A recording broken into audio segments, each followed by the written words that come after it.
Hello guys, welcome sa channel. At ngayon guys, ituturo ko po sa inyo ngayon kung paano nyo to i-bypass yung resources nyo dito sa Mobile Legends, no? Okay.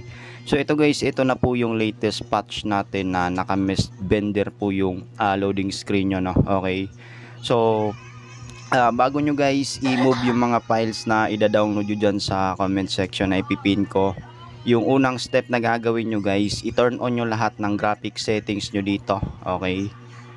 Then sa high frame rate, isagad nyo din lahat guys, pati na rin sa graphics, no? Okay. So para mamaya itong naglo-load na checking progress na to, mabilis na lang po siya, no? Okay. So exit muna tayo guys sa home screen natin. Okay. So i-download nyo dyan guys sa comment section, ipipin ko po yung link nito, itong full na patch na naka-miss vendor na po yung loading screen nya, no? Okay. So yung gagawin natin dito guys, punta muna tayo sa Android device storage natin. Punta tayo sa data. Tapos yung folder dito ni Mobile Legends guys, ito. Yung laman, itong dalawang laman na to, ang gagawin nyo dito, buburahin nyo muna po to, no? Okay, so multi-select lang natin yung dalawang yan. Tapos i-delete natin siya. Kasi guys, papalitan natin siya ng full file resources na, which is yung nandun sa download folder natin. Okay, so dapat guys, naka-empty muna to dito. Then go back ulit tayo sa device storage natin. So ang gagawin natin ngayon guys, direct extract na tayo, no, sa main folder ni Mobile Legends. Tapos extract.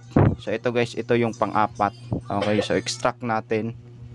Okay, so punta tayo ng device storage. Press nyo lang guys yung extract, tapos Android data, para direct extract na tayo dito sa kanyang main folder, no. Tapos i-press nyo to guys, itong arrow, green arrow na yan. Okay.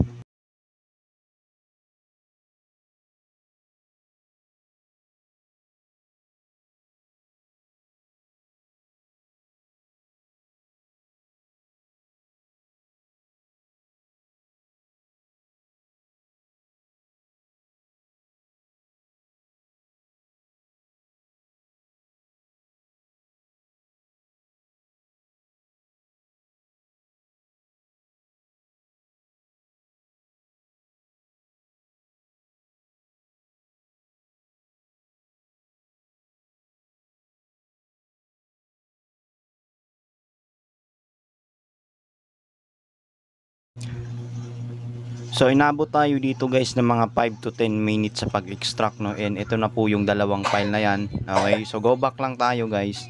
Tapos ipe-press ulit natin dito yung folder ni Mobile Legends, long press nyo lang, tapos click nyo guys yung information, no. Okay, so dito guys, kailangan mag-appear dito sa kanyang data information na dapat umabot to ng 7 to 8 GB yung pinaka size nya, no, kasi ito na yung pinaka buong file resources natin sa Mobile Legends, no. Okay.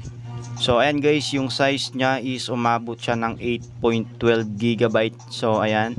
Then i-check din natin guys yung sa app info natin. Dito naman sa labas ng ating home screen, yung ating Mobile Legends na app, long press lang natin yan. Tapos click natin yung app info nya.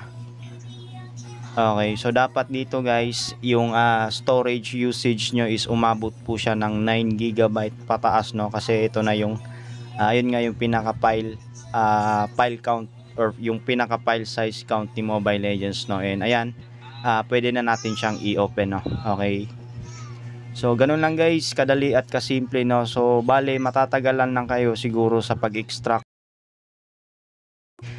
Unlike kung ida-download nyo lang siya guys manually sa Mobile Legends, medyo matagal siya. So inaabot kayo ng kahit isang araw, hindi nyo pa nga yun siguro matatapos, no. At least ito guys, dire-diretso na kayo, no. Okay. Okay, so ito na guys, check na natin yung ating hero shop natin. Okay, so ayan guys, no.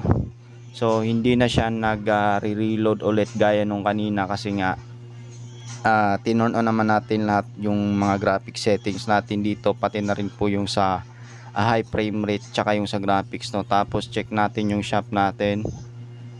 Then ayun guys, kung makikita nyo, lahat ng hero image natin is fully displayed na po siya, no. Okay. So ganun lang guys, kasimple at kadali kung paano nyo i-bypass yung mga file resources nyo sa Mobile Legends nang sa pinakamabilis na paraan, no. Okay. So yan lang guys, at maraming salamat po. Peace.